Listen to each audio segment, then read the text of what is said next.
Okay, so we are on Unit 8, software topic, software testing, sorry, and we'll be covering the following learning outcomes. So you have to have a thorough understanding of the stages of testing during development to acceptance testing, apply and evaluate techniques used to choose test cases that are geared towards discovering program defects, demonstrates the use of software test first developments during software development, have a thorough understanding of different types of testing, and evaluate and classify development testing and user testing. So we've covered some of the processes of the SDLC extensively in the previous study unit. We talked about design, we talked about architecture, we talked about requirements engineering. So now we're on the process of, in the last study unit, we did cover implementation. So now we're talking about testing. So what is testing? And the main objective of software testing is to ensure that the program does what it is intended to do and to discover program defects. So the two main things that we're really concerned with when it comes to testing is to ensure that the software meets the requirements, okay? And the second one is to check the behavior of certain input data, as well as incorrect or undesirable results. And this is purely a quality assurance measure. It wouldn't be good practice just to develop or implement a system and put it out there to developers without first testing out. So there is extensive testing, and it's done at multiple stages, and we'll cover those stages. So the VNV model is one of the SDLC models that we've covered in the previous classes. We said there was a waterfall, there was a spiral, and then there was the VNV model and the incremental model.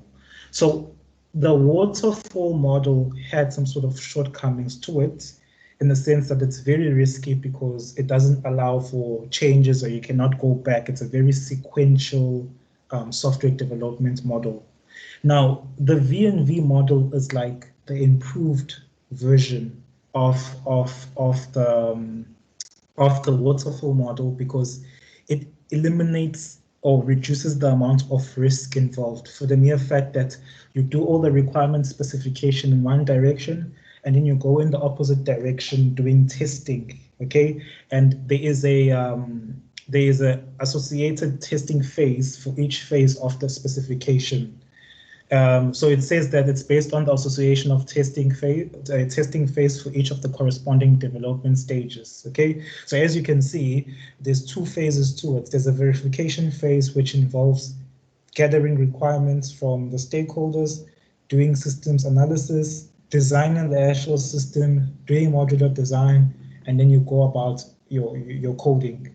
Once your coding is done, then in the opposite direction, we do a unit test, we do integration testing, we do system testing, we do acceptance testing. So there's still some sort of room for some sort of changes here.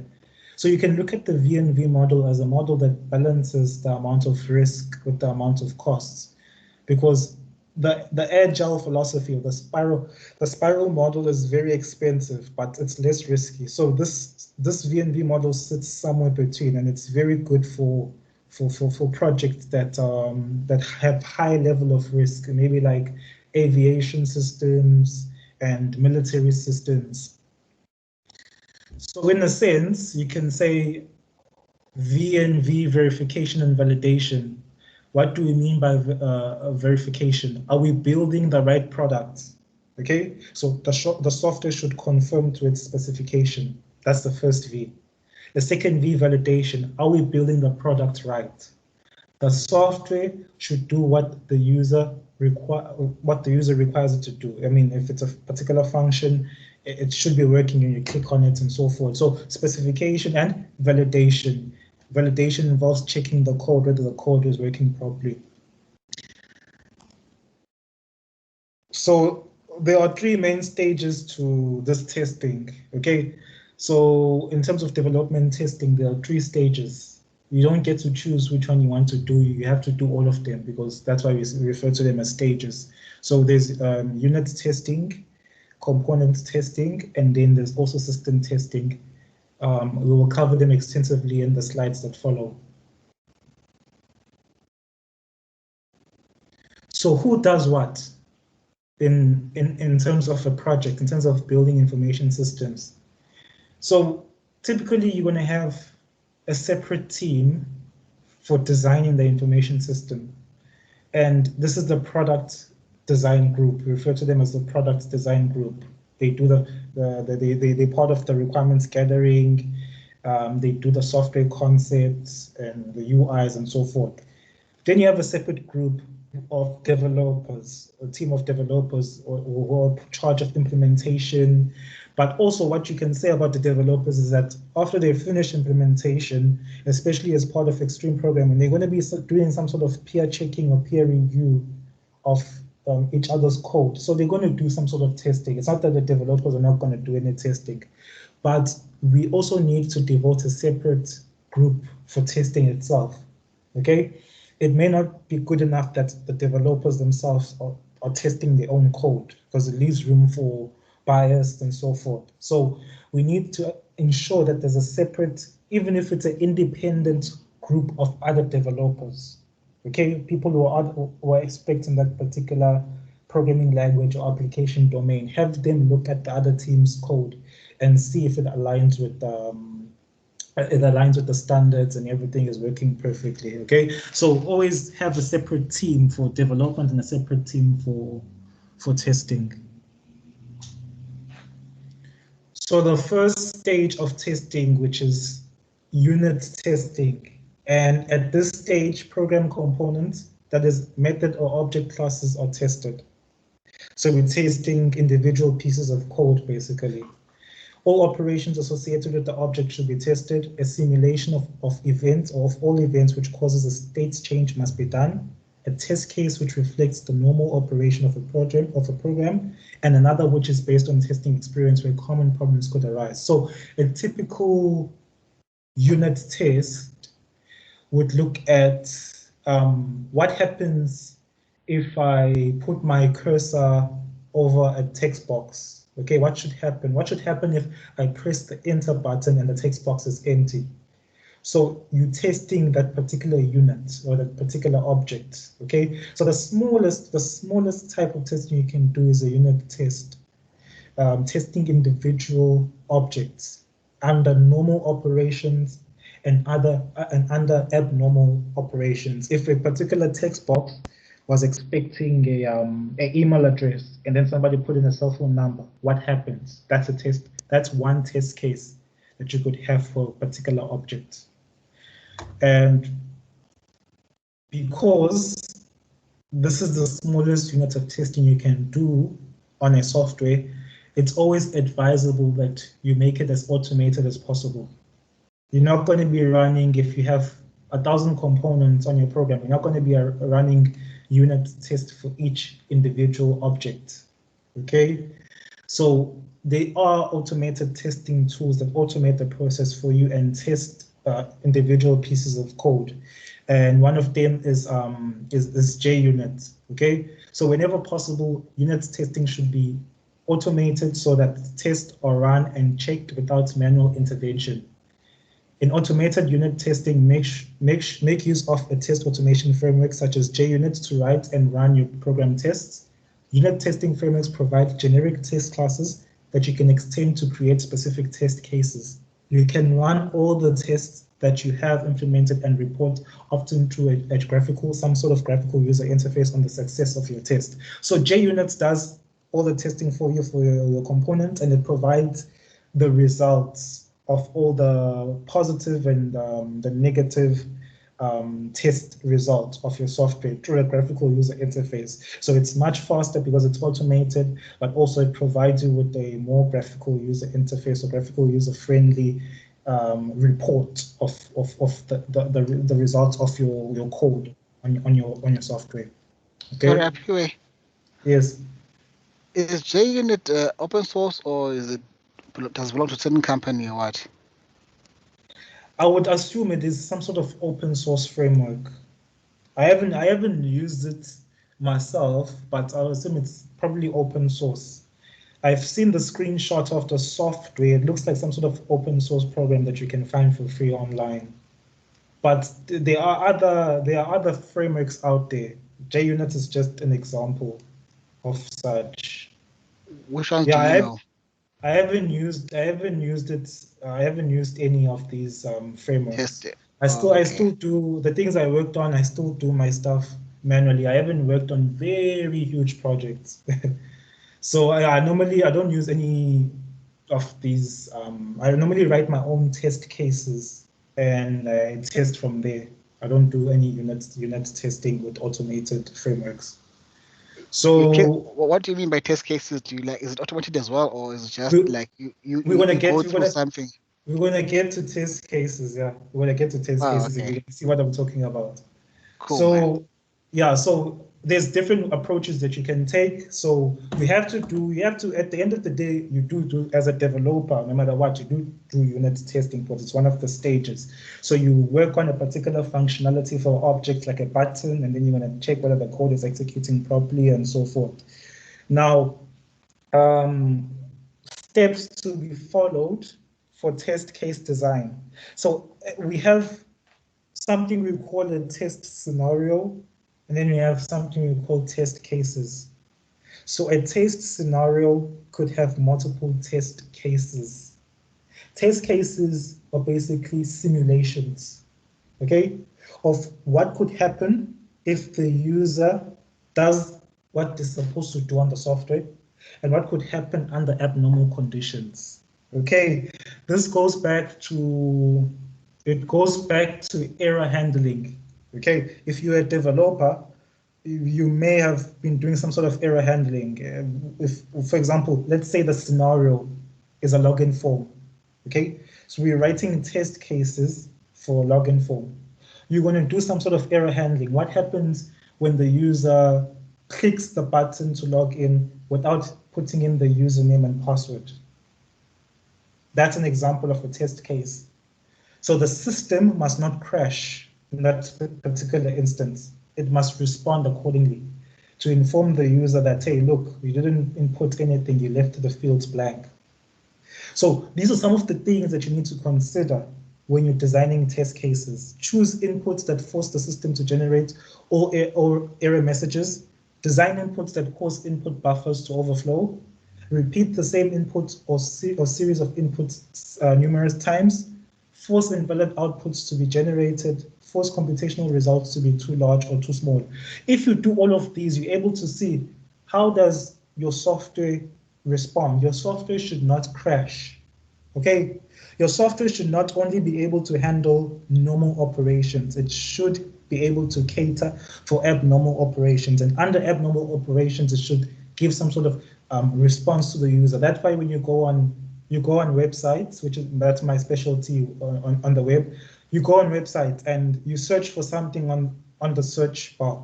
The website is not going to crash, but it's going to tell you 404 error, for example, a particular page has not been found.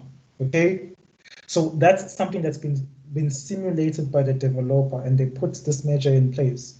The difficult thing about error handling is that you must put yourself in the shoes of the system. You must think like the system and think about every possible scenario, which is not always possible. That's why we get software that's released with what we call zero-day bugs, because it's not always possible to think of every possible combination in every scenario. You're only human. You're going to forget certain things. But what normally happens is that once the system is in operation and you pick up that there are certain defects, then obviously you go back and address them. So your testing, you're never 100% satisfied, but you can only gain confidence in your testing to say, we feel like now we're confident enough to release this system to end users to use, okay? And then whatever comes along, we're gonna just take it as it comes. So you can see here that I included the screenshot of how a particular test case for a login form would work. Okay, so the test scenario is the login form, and a login form can have multiple test cases. Don't confuse the two the two terms. Okay, so we say that let's take the first case. Okay, and the condition is that the user entered their correct password. Okay, they entered their password, which is Rhino at 4 with valid characters. Okay, valid characters mean characters that are not malicious and so forth. You can see it's a combination of alphanumeric characters. And what is expected to happen? What was expected to happen and what actually happened? So what was expected to happen and what actually happened must always remain the same. And that's what determines whether the test case passes or not. Okay, and enter password. Take the second one, enter password. Okay, and they entered the first part of the password, which is Rhino, with an invalid character. So how is the system supposed to respond? Enter password is invalid, re-enter the password. And that's exactly how the system responded. Most of the time, for security purposes, whatever output that you generate to the user must not be too revealing. Okay, because what if this was not an error but on the user side, but it was someone who was actually trying to exploit the system, and they put in maybe an incorrect username but a correct password, and then you tell them that, sorry, your username is correct but your password is incorrect. So you don't want to make life easier for the hacker. So keep your errors that you report, okay, the errors or the output that you give to the user as generic as possible. As you can see here in test case number 3, the user enters the password with greater than or equal to 5 characters. Login successful because that is the criteria that we prefer, our passwords to be alphanumeric and more than 5 characters for this particular case scenario. So the execution or the login feature will be executed successfully and the user will be redirected to their home page.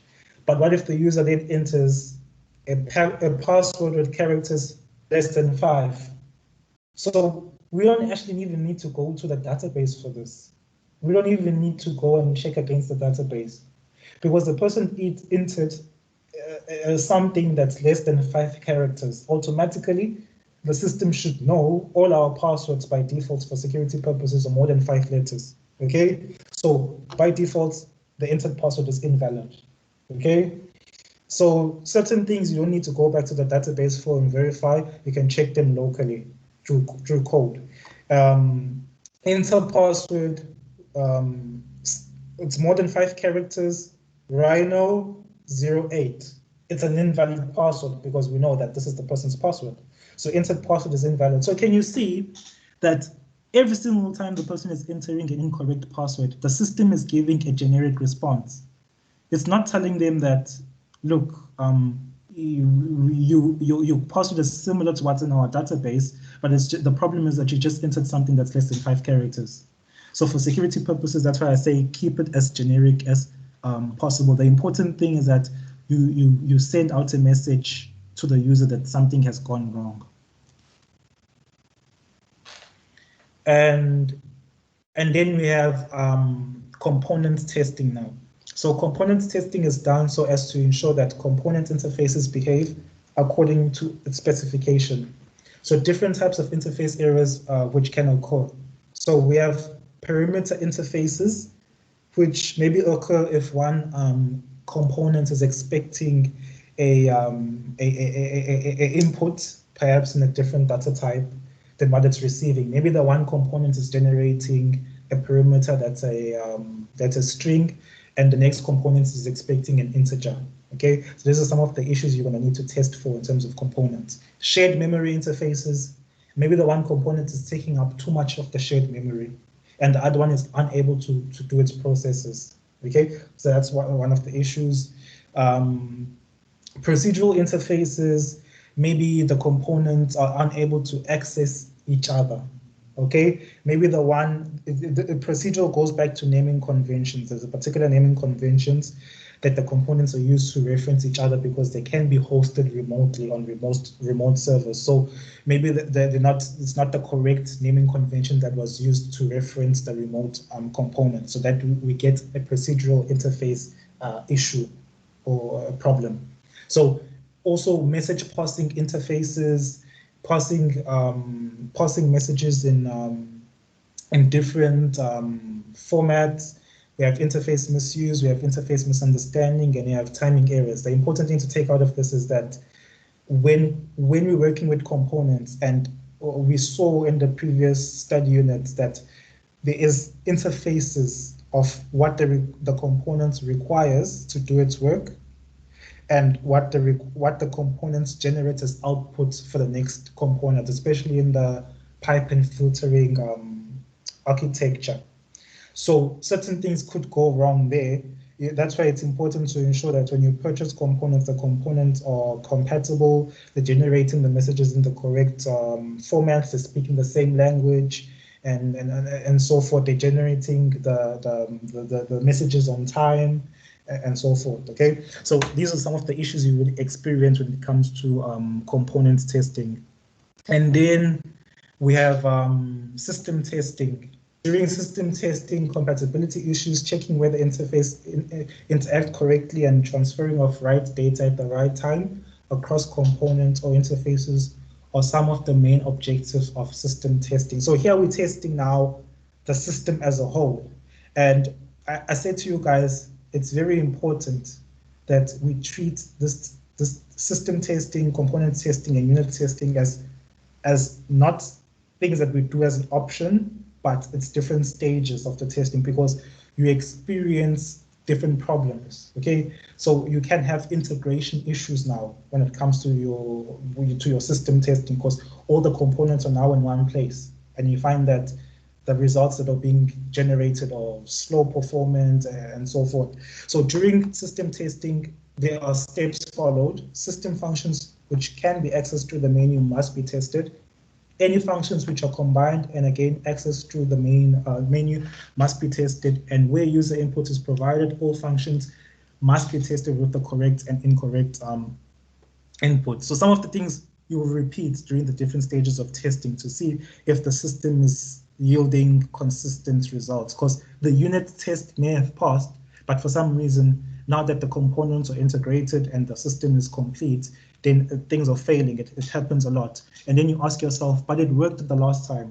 You always ask yourself that as a developer. It was working yesterday, why isn't it working now? You changed something, so it has a ripple effect, but you don't know that. That's the whole purpose of us doing testing. And test-driven development. Okay, so what is test-driven development? It is an approach to program development in which we interleave testing and code development. You don't move on to the next increment until the code that you have developed passes a test. So TDD was introduced as part of an agile method such as extreme programming.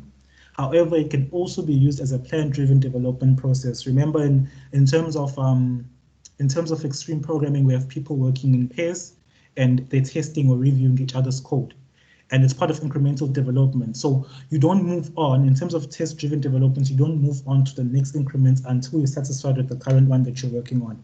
And there's a diagram that actually demonstrates this concept. So what happens is that in terms of test-driven development, if you're looking at it in this diagram, you identify, so this pair of developers, they identify a particular feature or functionality that needs to be implemented. They write the test before they write the code. Okay? I know this may seem confusing, but if I go back to this slide, these are the tests. These are the test cases. Okay? So before you even implement the code for the system, you write the test cases. Okay? So test-driven development by nature, we start off by writing the test before we write the functionality. But obviously, if we're sticking to the example of a login feature, you write the test, you run it the first time, it's going to fail. It's going to fail because you haven't implemented the functionality. Okay, so you write the test first before you actually code the functionality. You run the test, it fails, then you implement the functionality, or you refactor the code if you're working with an existing legacy system. And then you go back and you run the test again. And this time around, if you built it right, then it should execute successfully. Okay? And then that means it passes the test, and then you move on only as a pair now to work on the next iteration or the next component of the system. So when we say test-driven development, we are saying that the developers normally write the test cases even before they actually code or implement the functionality for a particular software. Sorry, Apiwe. Yes. Hey man, English for me is not a good, not my first language, man. What does refactor mean? Refactor, what does it mean in this case? Refactor means fixing something that already exists, code that already exists. So in the case that you weren't working on a system that is you're not building the system from scratch, maybe you're just improving a legacy system that already exists. So refactoring involves you trying to make the code better or improve the code. Okay, cool, man. Yeah. So whenever you see the term refactoring in terms of development, it means we are improving on the way the code is actually. There's always a more sustainable way of coding a functionality, or more professional way. So release testing.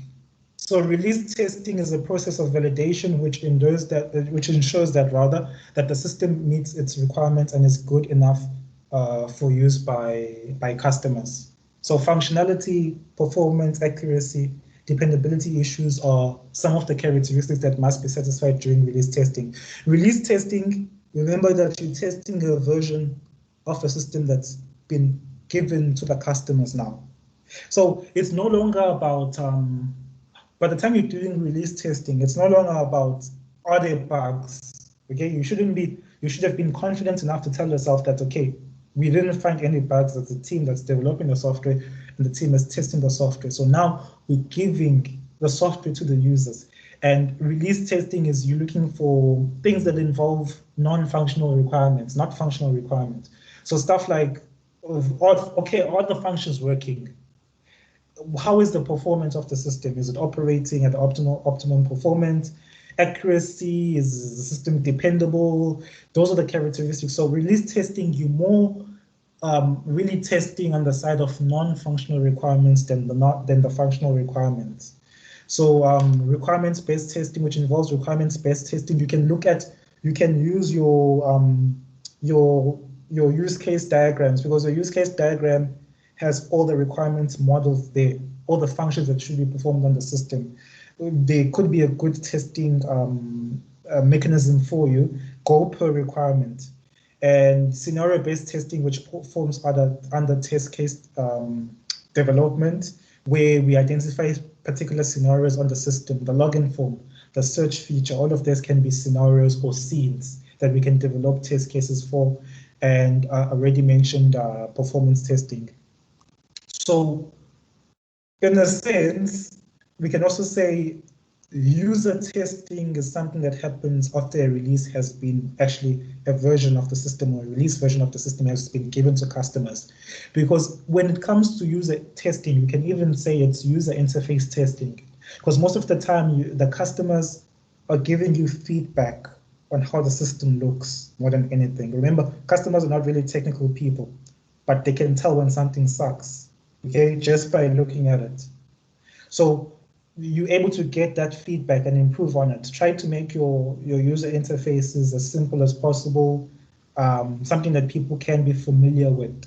I'm sure you may have seen most of these apps or software on Windows, they have the same sort of navigation, same sort of look and feel. There's always a file, menu, edit. Why do they all do that? So to keep the usability, the aspect of usability the same, when the user switches between different softwares, they don't get confused, because even if you coded your software with the most sophisticated features, it's all based on how easy it is for the user to find those features, and it could be the difference between whether they actually use it or end up rejecting the software as a whole. Okay, so certain things, when you build them from your head from the perspective of a technical person as a developer. But for the regular end user, it's confusing, it's ridiculous, it's bad. There's all of these bad things. You just got to be open to all of that criticism. Most people tend to take it personally, but you have to be open to criticism. That's how you grow, because at the end of the day, you're building your system for the customer.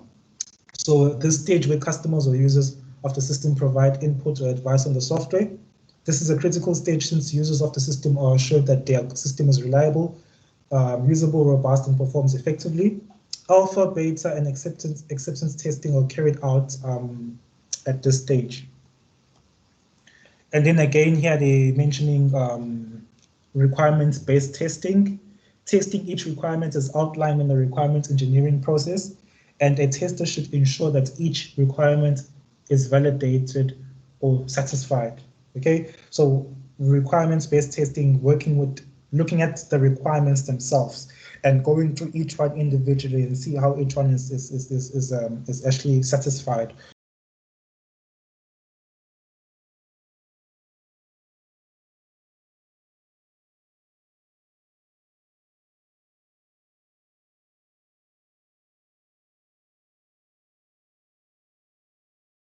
Hello?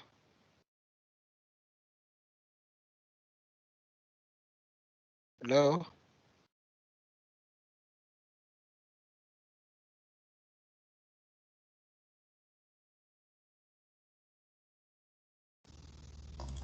So because we are using our requirements from our models, we're able to measure whether in terms of each functionality, whether it's working correctly in our functional requirements. So the following are stages to be followed: defining test completion criteria, design test cases, execute tests, test results, verify test coverage, track and manage defects identified. And then also scenario-based testing, which I've also covered in the previous slides, where we said that we look at the different parts of the software, the different components of the software as scenes or scenarios, such as the login form, the registration form, and so forth. And this is an approach whereby the programmers devise a typical scenario and then use the scenario to develop test cases for the system. So performance testing, we already mentioned. And during performance testing, stress testing is conducted. Testing cases the behavior of a system and reveals any defects that only show up when the system is fully loaded. So when it comes to performance testing, you can sort of the other term used to refer to it as performance testing is stress testing. How much can the system take before it crashes? Because maybe under normal conditions, we have only 100 users using our system. But on a very busy day when there's 1,000 users, how does the system cope with that kind of traffic? Okay, so part of performance testing is also involves you stress testing how much your system can handle. So in conclusion, software testing is carried out to ensure that the program does what it is intended to do and also functions as per requirements. During the software testing, the V&V process is used to verify and validate the actual requirements. During the development testing, unit testing, components testing, and system testing are carried out. And lastly, there are several techniques which can be used to choose test cases so as to identify program defects. And the most commonly used technique is the TDD, which stands for test driven development. So that is study unit 8, which covers software testing. So I'll provide you guys with an opportunity to ask questions if you have any regarding this study unit.